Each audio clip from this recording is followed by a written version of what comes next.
Hey guys, the History Guy here. Welcome to my video on the rise of European dictators and Asian dictators. This is a supplement to my whole series on World War II. I believe that it is very important to understand how these conditions came about that led to the rise of these demagogic personas who basically enthralled their people. So a lot of people know the common ones: Hitler, Mussolini, and Stalin, but not many know Franco or Tojo/Hirohito. So let's start off with that. Adolf Hitler. Well, born in 1889 in the town of Braunau am Inn on the border of Austria and Germany. Notice how I said Austria first, because technically he was born in Austria. And Adolf Hitler had a very turbulent lifestyle. Up to probably 22 years he was poor. He had no money. He was constantly in search for money, trying to sell paintings and all that. And at 22 years, I'm sorry, I'm just scratching my nose. At 22 years, he joined the army, the German army in Bavaria, Munich, or in German, München. And Adolf Hitler joined the army, and he was a runner. And that's a very dangerous job, because you take orders from the front line to that line, and it's very easy to get shot by either side. And that is evident in how he was gassed by a chemical gas by his own troops. So that's Adolf Hitler's childhood and beginnings. And then he joins the DAP. Well, I mean, first he was instructed as part of the military to keep watch over these people who were posing a threat to the Weimar Republic, or the Weimar Republic, which was the form of government established at that time. Excuse me. So yeah, and eventually he finds that he actually agrees with a lot of these policies. He agrees with racism. He agrees with nationalism. He agrees that Germany should be rebuilt militarily by military conquest. And in fact, this is shown when he says in his speech at the Maifeld, "You, Benito Mussolini, have ascertained by coming here that Germany has once again become a military world power." So yeah, and he joins the DAP, which is called at that time the Deutsche Arbeiterpartei, or the German Workers' Party. And after taking over the propaganda section, he kicks the leader of the party, or forces him out, and he names it the NSDAP, or the Nationalsozialistische Deutsche Arbeiterpartei, or the National Socialist German Workers' Party. And then, through his demonic rise to power, he enthralls Germany's masses by promising a time where Germany is supreme. And he says that there was a time in which all Germans could have been proud to be German, but at the present time, there's nothing to be proud of to be German.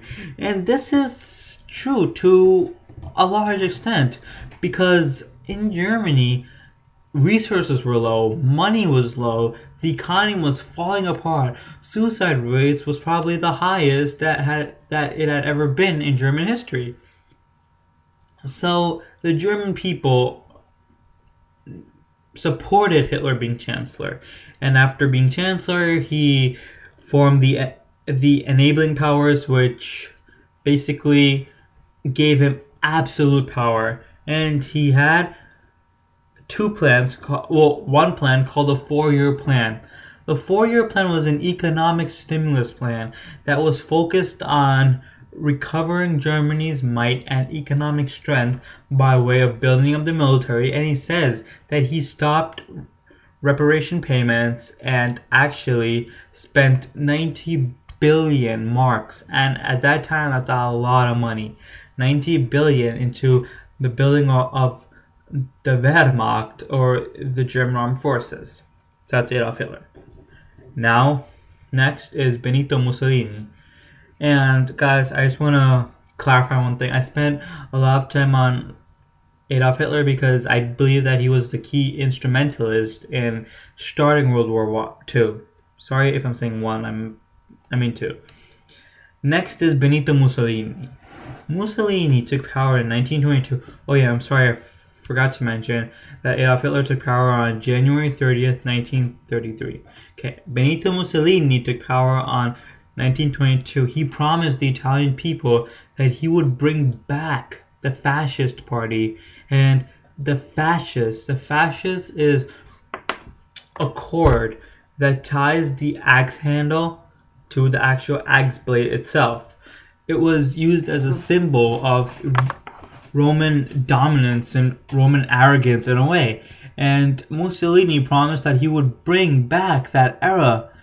And in fact, he kind of does by taking over Ethiopia and everything. And people really stood by him until 1943 when Italy failed, and as a result, Italy declared war on Germany. Next is Joseph Stalin. Stalin is notorious for probably killing the most civilians directly out of the war. 20 million is the last estimated. No one knows for sure because people died by the Holodomor, which was the Ukrainian starvation, forced famine by Stalin, and no one knows how many he killed. But Stalin took power after a power struggle with Leon Trotsky after Vladimir Ilyich Lenin died. So Stalin took power, and Stalin's basis was that the proletariat, the workers, should rise above everything else. That's Stalin. Francisco Franco. Franco was a Spanish conservative revolutionary, and he was supported by Adolf Hitler, and he won in the Spanish Civil War, thus taking power. Next and last, we have Hideki Tojo and Emperor Hirohito. Hideki Tojo is a very militaristic kind of guy. He focused on building Japan's military might in China, Manchuria, Indochina, British Malay, and all those places. And Tojo was called the Razor by many of his troops because he used to make razor sharp decisions, and oftentimes they were very ruthless. And Emperor Hirohito was actually a puppet on the throne, and Tojo just manipulated him for his own ends and means. Okay, so this concludes my video on the Rise of Dictators. I hope you guys find it useful. Once again, I just want to reiterate how important it is to understand how these men came as dictators and what prompted people to follow Hitler's dazzling oratory. I mean, it's actually amazing the way that he spoke, and he inspired Germans to commit hateful crimes.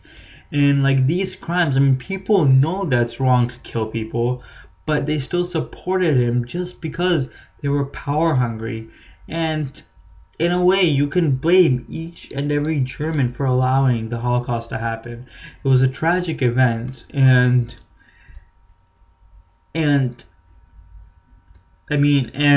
Hitler's oratory promised a new Germany, and that's the only reason why Germans followed him. And then you have Franco, Stalin, and all the others. And yep, so I hope you enjoyed this video. Oh yeah, just as a personal note, I'm really sorry for not using my camera, but I think I'll just continue my webcam because my voice is pretty clear. My picture might not be that clear, but I'm trying not to move so it's less jerky. And yeah, okay. I hope this really helped you guys. Comment, rate, subscribe, and please send me messages if you have any questions and I'll try to answer it. Have a nice